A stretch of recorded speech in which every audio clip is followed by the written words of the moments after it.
So let's get some more on all of this. Joining us, a Democratic Congresswoman, Tulsi Gabbard of Hawaii. She's a member of the Armed Services and Foreign Affairs Committee, served in the U.S. Army in Iraq. She also met back in January in Damascus with President Bashar al-Assad. Congresswoman, thanks very much for joining us. Aloha, Wolf. Good to talk to you. All right, let's talk about this chemical attack. You tweeted about the attack, and I'll put it up on the screen. You tweeted this: whoever is found responsible, be it the Syrian government, Al-Qaeda, or ISIS, all have access to chemical weapons, must be held accountable. Who do you believe is responsible for that chemical attack that killed so many civilians, including so many children? Here's the issue, Wolf, is what I believe, what you believe, or others believe is irrelevant. What matters here is the evidence and the facts. If President Assad is found to be responsible after an independent investigation for these horrific chemical weapons attacks, I'll be the first one to denounce him, to call him a war criminal, and to call for his prosecution in the International Criminal Court. Make sure that those consequences are there. But the key is now, with President Trump's reckless military strikes last night, it flew directly in the face of the action that the UN was working on at that time to launch an independent investigation, to find out exactly what the facts are, who was involved and who was responsible, so that the appropriate consequences could be levied. So, Congresswoman, when the Pentagon says it was the Syrian regime of Bashar al-Assad who was responsible, when the Secretary of State says that, the President says that, they all conclude that they have the evidence to back it up. They say Assad did it, his military did it. You don't believe them necessarily. Well, last time I checked, Wolf, Congress had the authority and the responsibility for declaring war, for authorizing the use of military force. So whether the President or the Pentagon or the Secretary of State says that they have the evidence, the fact remains that they have not brought that evidence before Congress. They have not brought that evidence before the American people, and they have not sought authorization from Congress to launch this military attack on another country. The fact is that the United States has been waging this war, this regime change war, now for years, covertly through the CIA, to overthrow the Syrian government. The result of this has been the suffering of the Syrian people, hundreds of thousands of people dead, millions of refugees, and the strengthening of terrorist groups in Syria, like Al-Qaeda and ISIS, whose goal is to overthrow the Syrian government. So this escalation that President Trump took yesterday in launching this military attack continues this illegal, unconstitutional war. So, Congresswoman, are you saying when General Mattis, the Secretary of Defense, or General McMaster, the President's National Security Advisor, come to the President and they say, here's the evidence, we now know for sure that the Syrian regime did this, here are the various military options to respond, and he gives the okay, you say you have doubts about these generals providing that kind of proof to the President? Well, Wolf, I remind you about what happened before we launched an invasion and occupation of Iraq. Then Colin Powell and many others within the administration came to Congress and came to the UN claiming they had the evidence proving that Saddam Hussein had weapons of mass destruction. We launched a completely destructive, counterproductive war based on that intelligence, which has now, years later, proven to be wrong. We had leaders in Congress then who questioned that evidence that was presented and voted against that war because they were not convinced by the administration then, saying that they had the proof necessary to launch this war. So yes, I'm skeptical because we have to take at a premium the cost of these wars, not only on the Syrian people and the people in the Middle East, but the cost of these wars here in the United States at a time where, we don't have money to build the roads that we need here in Hawaii or in other parts of the country. Why should we just blindly follow this escalation of a counterproductive regime change war, sending American taxpayer dollars on these failed regime change wars that we've seen too often in Iraq, in Libya, and now continuing in Syria? Because the Pentagon says they have radar tracking that shows that Syrian regime planes were in the air at the time of this attack. They also say they have heat signatures showing that those planes dropped those chemical bombs in those areas where the civilians were exposed to that kind of nerve agent. But what I hear you saying is you don't necessarily buy that.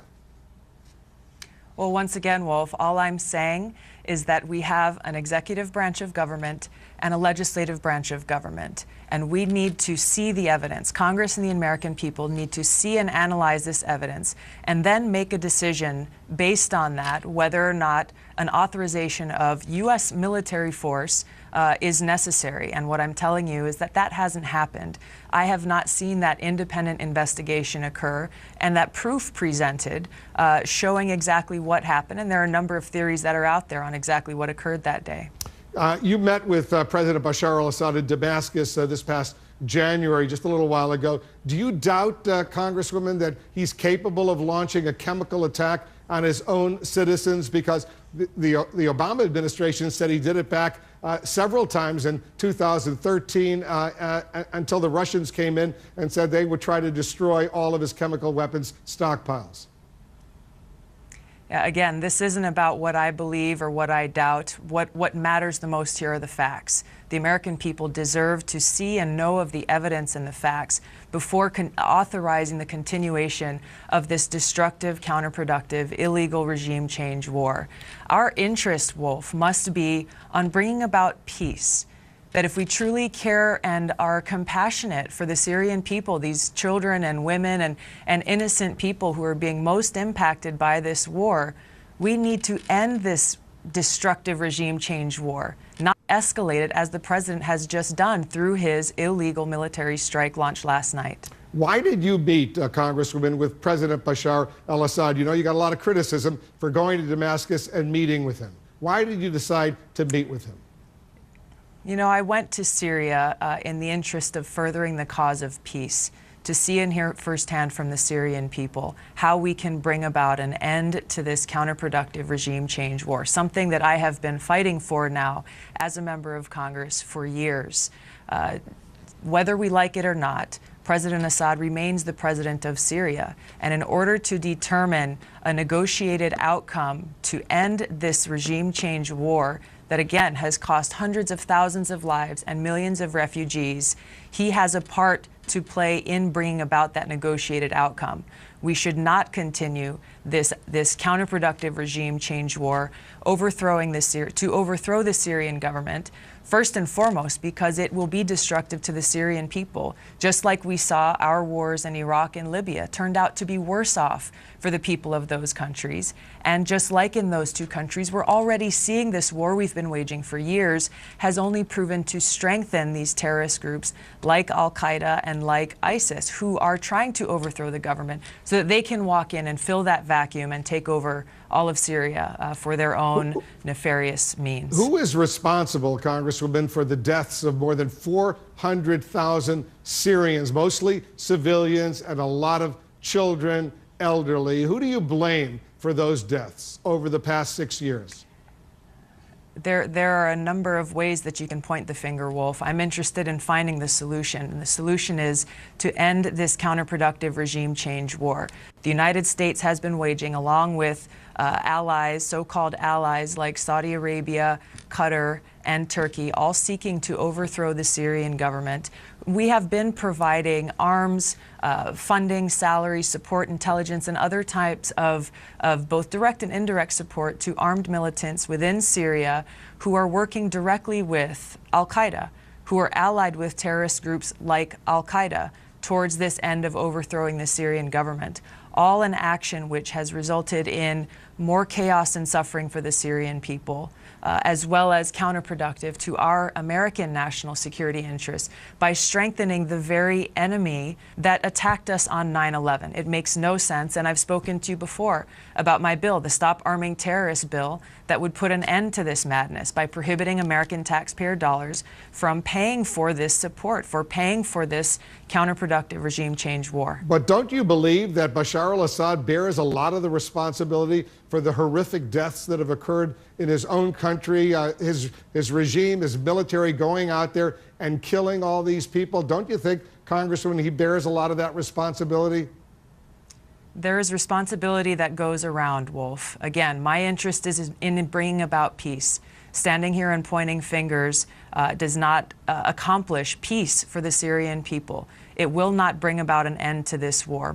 That is my sole focus and my interest, both for the United States and for the Syrian people. And that's why it's so important, A, that we end this destructive, counterproductive regime change war, and that we work towards bringing about a peaceful negotiation where the Syrian people can determine their own future for themselves. You met with the president. He was then the president-elect during the transition in New York, and then you went in January to meet with President Bashar al-Assad. Did you convey any message to Bashar al-Assad from President Trump during your meeting in Damascus? No. And any reports suggesting otherwise are complete, bogus, and fake news. What was Bashar al-Assad's message to you, Congresswoman? He talked about what was happening in his country, his interest in defeating ISIS, and talked about how to bring about an end to this war. Do you have any regrets about going? Because you faced a lot of criticism, as I pointed out, since then. You know, Wolf, I've never made decisions based on fear of what might people think or what might be politically advantageous for me. As a veteran, I have seen the cost of these wars, experienced them firsthand, seen the human cost in friends of mine who did not come home from the war in Iraq. I went to Congress promising my constituents, my fellow veterans and brothers and sisters in uniform that I would do all I could to prevent our country from making these kinds of disastrous and destructive mistakes again in the future. I went to Syria with the focus and mission on peace, how we can bring about an end to this destructive regime change war. And I'm continuing that fight today. All right, Congresswoman, we got to take a quick break, but I want to continue our conversation. Let's take the break. We'll resume the discussion right after this. We're told tonight that the Pentagon is adjusting its military operations in Syria to protect American forces on the ground. This in the aftermath of the U.S. strike designed to punish the Bashar al-Assad regime for a deadly chemical attack. We're back with Congresswoman Tulsi Gabbard, who met with Bashar al-Assad in Syria back in January. So let me just button this up, Congresswoman. I take it you were deeply disappointed by the president's decision last night. Is that right? It made me sad and it made me angry to see that President Trump took this reckless action without really considering, frankly, the dire consequences. You've talked about in your report Russia's presence in Syria. There is no question that by launching a military attack, which is illegal and unconstitutional, against Russia, against Syria for that matter. Syria is very closely allied with Russia. Russia has their military on the ground there. So what we're talking about here really is the very high potential for a direct military conflict between the United States and Russia, the two world's nuclear powers, risking, therefore, whether intentional or unintentional, nuclear consequences. If the Pentagon were to show you, Congressman, hard evidence convincing you that Bashar al-Assad's regime launched these chemical attacks against these civilians and these kids, would you change your mind and say, yes, what the U.S. did with these Tomahawk cruise missiles was justified?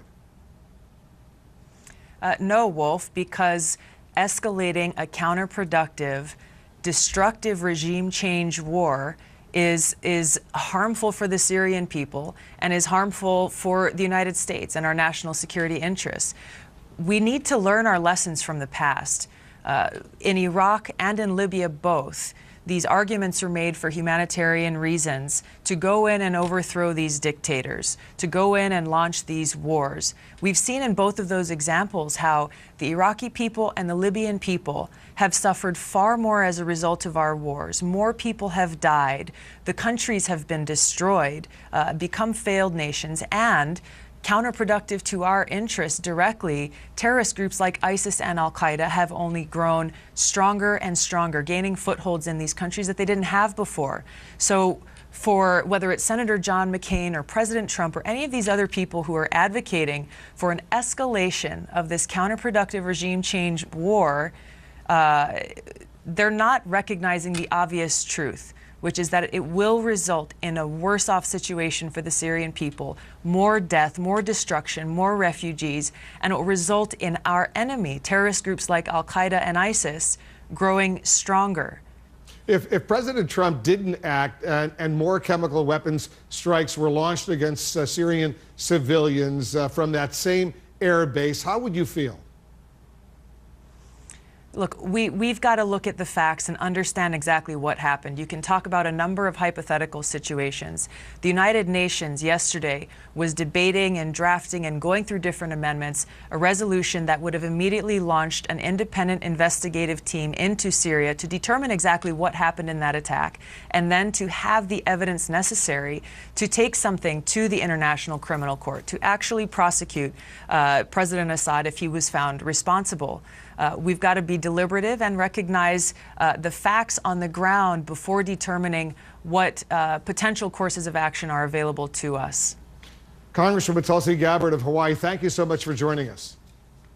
Thanks, Wolf.